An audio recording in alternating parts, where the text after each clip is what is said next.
B, it's your Auntie Heidi. I'm reading to you today with the help of my little boo, Poppy J. Today we're going to read you The Whale Song by Dyan Sheldon. The Whale Song by Dyan Sheldon. Here we go. Lily's grandmother told her a story. Once upon a time, she said, the ocean was filled with whales. They were as big as the hills, they were as peaceful as the moon, and they were the most wondrous creatures you could ever imagine. Lily climbed onto her grandmother's lap. I used to sit at the end of the pier and listen for whales, said Lily's grandmother. Sometimes I'd sit there all day and all night, and then suddenly I'd see them coming toward me from miles away. They moved through the water as if they were dancing.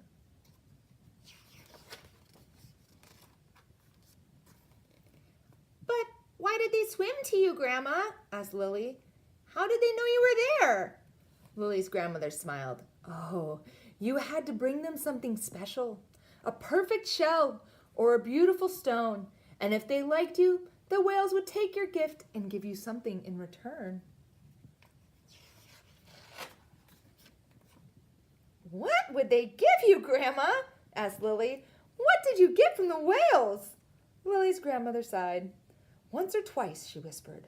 Once or twice, I heard them sing.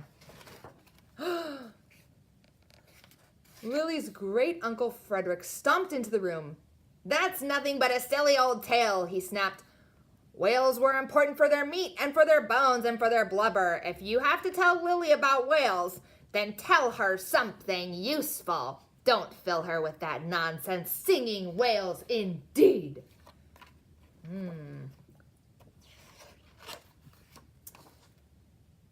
There were whales here millions of years before there were ships or cities or even cave dwellers, continued Lily's grandmother. People used to say they were magical. People used to eat them and boil them down for oil, grumbled Lily's great-uncle Frederick as he stumped back out of the room. Lily dreamt about whales. In her dreams, she saw them as large as mountains and bluer than the sky. In her dreams, she heard them singing, their voices like the wind. In her dreams, they leapt from the water and called her name.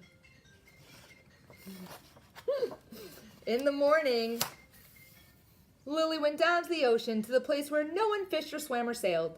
She walked to the end of the old pier. The water was empty and still. She took a yellow flower out of her pocket and dropped it in the water. This is for you, she called into the air. Lily sat at the end of the pier and waited. She waited all morning and all afternoon. Then, as dusk began to fall, Uncle Frederick came down the hill after her. Enough of this foolishness, he said. Come home. You can't be dreaming your life away.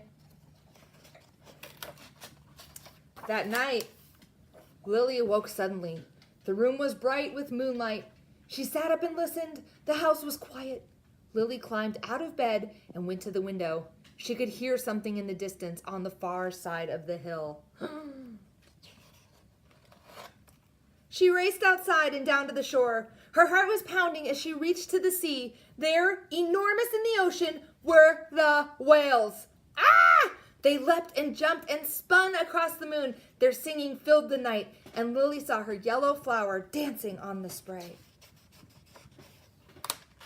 Minutes passed, or maybe hours, and suddenly Lily felt the breeze rustle her nightgown and the cold nip of her toes. She shivered and rubbed her eyes. Then it seemed the ocean was still again, and the night dark and silent.